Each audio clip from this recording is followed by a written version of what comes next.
Hey guys, Kyle here. So si Creatify ay isang AI-powered platform na ginagamit para mabilis kang makagawa ng UGC-style video ads. Designed talaga siya para sa marketers, small business owners, at kahit agencies na kailangan ng video ads kahit walang film crew or kahit editor. Yung system na ginagamit nila, honestly, sobrang solid. And sa video na to today, i-breakdown natin kung paano mag-start kay Creatify at kung paano gumawa ng pinakauna mong ad creatives gamit yung sobrang lifelike avatars nila. Basically, paggawa ng UGC na parang naka-autopilot na. So without further ado, tignan na natin. Ngayon, isa sa mga unang gagawin mo para makapagsimula kay Creatify is gamitin yung link sa description. Pag na-click mo na yun, mapupunta ka sa page na to. And ayan, may kita mo yung malaking tagline nila na AI ads that win. Mamaya ipapakita namin kung paano gumawa nun. Pero bago ang lahat, kailangan muna natin gumawa ng account. Pinaka-easy na way dito is i-click yung purple button na nagsasabing pwede mong i-try yung Creatify completely for free. Pag na-click mo na yun, dadaling ka sa part na to kung saan pwede ka nang mag-type or mag-analyze ng potential URLs like Amazon links at gumawa agad ng video para dun sa product. Ngayon, para sa basic example na to, pupunta lang ako sa Amazon at kukuha ng simpleng product like itong cooler na to. Basically, kokopyahin ko lang yung link, ikakopy ko yung nasa taas na tab, tapos babalik ako kay Creatify.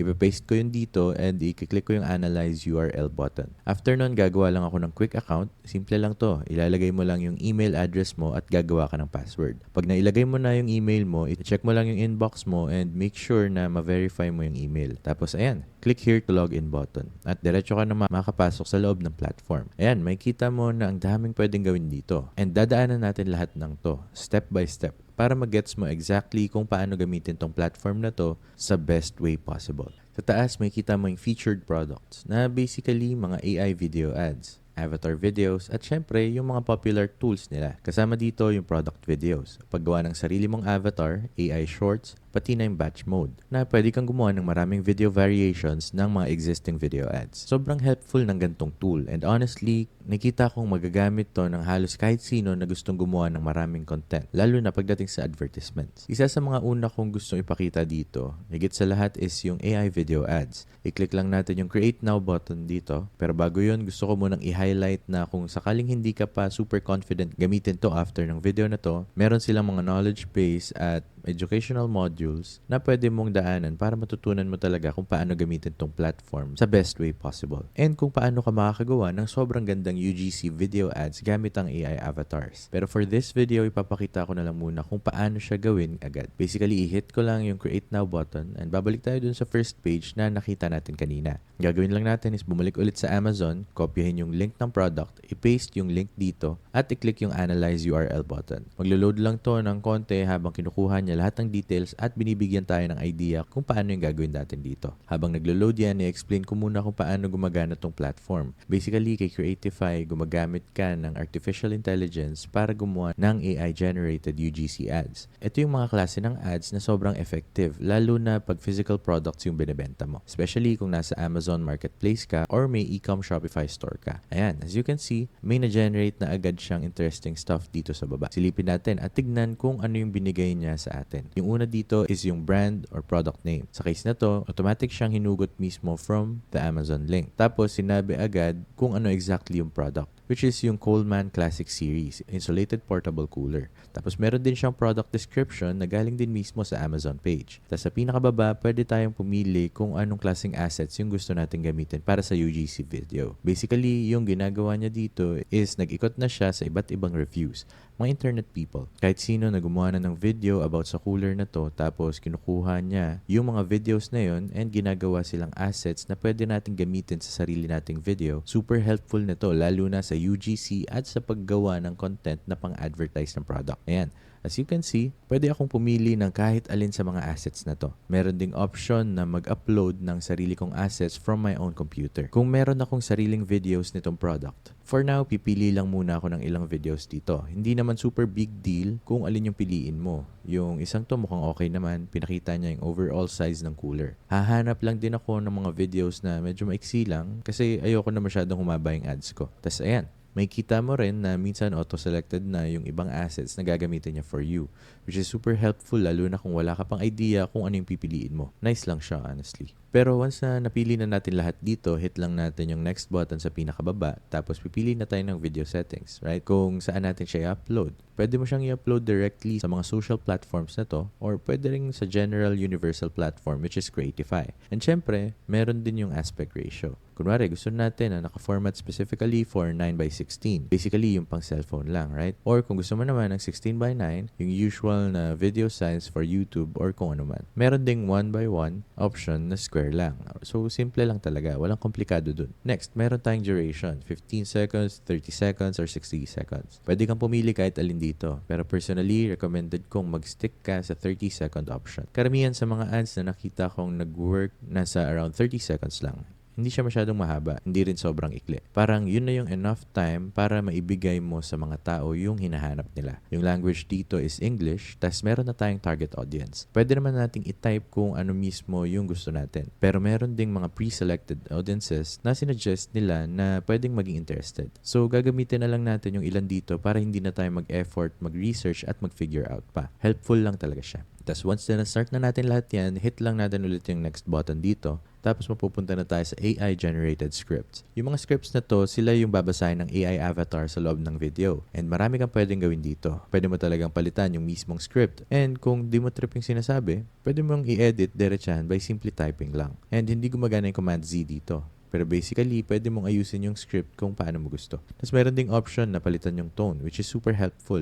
Pwede mong gawing engaging tone, gen tone, commercial advertising tone, and so on. Malaking tulong to sa overall delivery ng avatar. Mas nagiging engaging din siya depende sa audience na kinakausap mo, which is sobrang useful talaga. For the sake of this video, pipiliin ko muna yung benefits angle dito. Ito yung pinakagusto ko. And feeling ko, magbibigay to ng interesting na output. Tapos pagdating sa tone, okay na yung commercial advertising tone. Meron ding option na mag-generate pa ng more scripts kung di mo nagustuhan yung mga unang lumabas. And pwede ka rin gumamit ng sarili mong script. Kung gusto mo, pwede kang mag-type ng sarili mong lines, magdagdag ng pauses, and mga ganung bagay. Sobrang helpful nun. Once okay na lahat to, hit lang natin ulit yung next button. Tapos mapupunta na tayo sa part kung saan pipili tayo ng avatar. Take note lang na may mga avatars na hindi available depende sa plan na gamit mo. And syempre, nakadepend din yun sa premium features and stuff. Pwede na tayong pumili sa mga super simple na avatars dito. Usually, nasa bandang bottom right, kahit alin sa mga to, okay na. Pero may gusto rin akong i-mention. Meron kang option na gumawa ng sarili mong avatar, which is sobrang cool talaga. Super helpful siya lalo na kung gumagawa ka ng content na may personal brand. Kasi pwede mo talagang isama yung sarili mo dun, which is ang ganda nun. Ayan, as you can see, pwede tayong pumili ng kahit alin sa mga taong to. Based sa experience ko, mas nag-work yung ads kapag babae yung nilalagay mo. Mas tumatagal talaga yung tingin ng mga tao sa ad kumpara sa iba. So, pipili lang tayo ng isa sa mga girls dito. Kunin na lang natin yung unang to.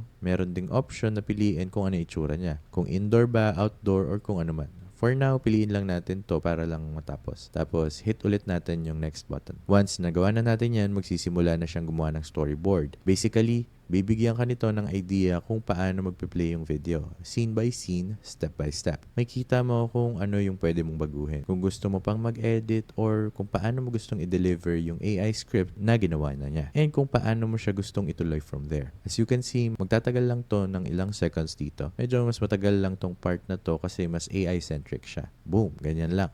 16 videos yung na-generate or higit pa sa mga to na gusto mong i-render. And guys, tignan nyo kung gaano ka-insane to. Ito yung 16 potential ads na kung gusto natin, pwede na nating patakbuhin literal ngayon na. Kailangan lang nating i-render, i-export, tapos i-upload sa Meta or kung saan man. And gagana na sila. Para sa akin, at least ito na yung future ng pag-run ng ads. Isa sa mga biggest problems na nakikita kong pinag-uusapan ng sobrang daming tao is wala silang enough time para gumawa ng ad creatives every week at mag-test ng bagong variables at angles.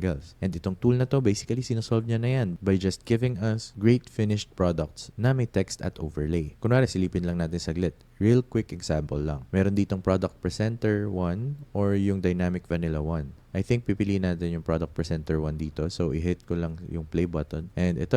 Like warm drinks or constant. Di pa to yung final. Preview lang kung paano siya magpe-play. Yung isang bagay na kailangan mong bantayan is i-make sure na yung lips niya ay tugma sa sinasabi niya. And nagiging issue to minsan sa ibang AI avatars. Pero yung iba naman, meron ng ways para ma-counteract yan. Even in the hottest conditions, so your refreshments. Yeah, medyo off talaga yung lips niya dun. So, try natin to. An adventure like warm drinks or... So, honestly, minsan mas okay din na na-test yung ibang avatars. Kasi may mga pagkakataon na yung isang generation, hindi talaga perfect yung lip match. Also, ayan, nakalimutan kong banggitin to guys. Accurate lip sync will be available after rendering. Hindi pa to yung final lip sync. So ignore nyo lang basically yung sinabi ko kanina. And hindi pa to yung final lip sync. So piliin na lang natin to and i-render na natin siya. Hit lang natin yung render button and then syempre, unfortunately, pag free plan lang gamit mo, may watermark talaga. Kaya nga lagi kong nire-recommend na mag-paid plan na lang. Sobrang powerful nitong tool na to. Nakapag-try na ako ng iba't ibang ad creative style platforms na ganito.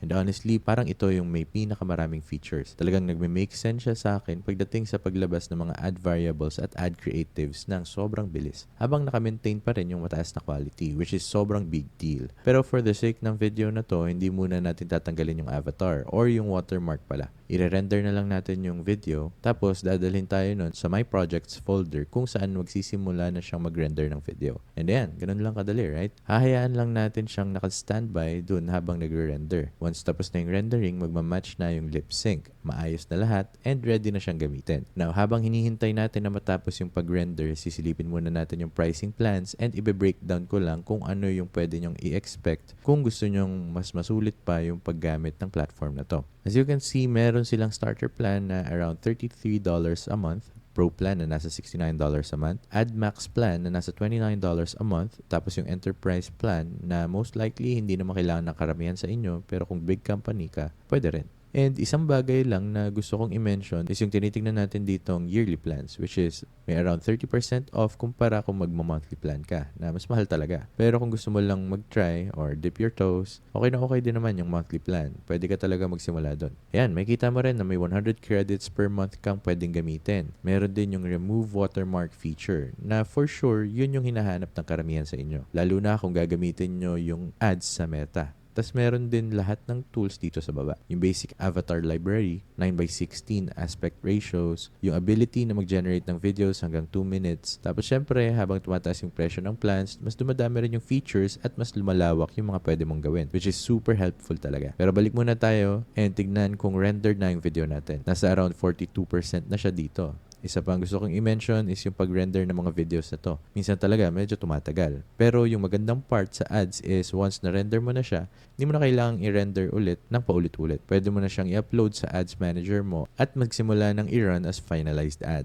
Now, habang naghihintay pa tayo ng konti, silip muna tayo sa Avatar Creator kung saan pwede talaga tayong gumawa ng sarili nating custom avatar. Ayan, as you can see, ito yung mga pwede mong gawin. Pwede kang mag-design ng sarili mong avatar, mag-import ng sarili mong avatar, or gumawa ng product avatar. Kunwari, gusto nating mag-design ng sarili nating avatar. Literal na pwede kang mag-prompt ng isang tao na biglang mag-exist, which is grabe isipin. And basically, maglalagay ka lang ng prompt dito tapos bigla na lang may taong lalabas, which is insane talaga kung iisipin mo. Piliin na lang natin tong unang tao dito. Apply natin yung prompt. Tapos basically, i-describe mo lang yung avatar mo. Kung ilang taon na siya, gender, details, outfit, background, lahat na. Tapos hit mo yung generate preview button and bibigyan ka na niya ng sample avatar. Now, balik tayo and tingnan natin kung okay na yung project natin. Okay, officially done na to. An adventure like warm drinks or constant trees. Insulated rolling cooler keeps ice up to Ayan, nakita mo yun? Yan mismo yung hinihintay natin. Yung lips niya ngayon, officially naka-align na sa sinasabi niya. Tugma na siya sa audio, which is yun talaga yung gusto natin from the start. And mukhang maayos na to, right? Meron na tayong 23-second na ad for this cooler. Parang ganun siya sa mga TikTok green screen videos. Now, honestly, sobrang effective pagdating sa pagkuha ng customers. Marami na akong nakitang gumagamit ng ganitong style or method sa paggawa ng content or UGC. And para sa akin, isa to kung hindi man the best na nagpe-perform talaga ng sobrang ganda sa ads. And ang cool pa dito, literal na pinaprompt mo lang siya into existence gamit lang yung ilang settings na dinaanan natin at pinakita ko sa inyo kanina. So, ayan guys, pretty much yan na yun para sa Creatify. Let me know down in the comments kung nagamit nyo na ba to or kung iniisip nyo pa lang siyang itry. Speaking of pag-try nitong platform na to, kung gusto nyong mag-start, highly recommended ko na gamitin nyo yung link na nasa description sa baba. Tapos i-make sure nyo rin na i-hit yung like button at yung subscribe button para hindi nyo ma-miss yung mga future videos namin. And please, tandaan din na yung ibang links sa description might be affiliate links. So, pwedeng may financial benefit kami from them at no extra cost sa inyo. Sana na-enjoy nyo tong video na to and I can't wait na makita kayo sa next one.